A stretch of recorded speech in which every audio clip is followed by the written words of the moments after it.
Hello guys, কেমন আছো তোমরা? আশা করি সকলেই ভালোই আছো। তো আমার একটা ভিডিও এসে পড়েছি। এই ভিডিও দেখাবো যে আমার যে একটা ছোট্ট মাছ ছিল, সেই ছোট্ট মাছটা পুরোপুরি প্রেগনেন্ট, তো সেটা বাচ্চা দিবে। তো চলো গাইস, ভিডিও কথা না বেরিয়ে ভিডিও শুরু করা যাক। তো গাইস, এখানে যে আমার একটা ছোট্ট মাছ ছিল, তো এখানে আছে এক জোড়া বেলুন মলি, তো জলগুলোই আছে। আর এখানে আছে এক জোড়া গাপ্পি, তোমাদের তো দেখিয়েছিলাম। তো এখান থেকে আমরা গাছটা নিব।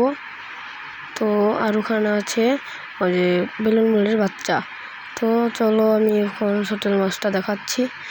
তো এই যে দেখো, এটা হলো ছোট্টেল। তো গাছ আমি তোমাদের ঝুম করে দেখাচ্ছি। দেখো, এটা পুরোপুরি প্রেগনেন্ট। তো এটা 1-2 দিনের মধ্যেই বাচ্চা দিয়ে দিবে।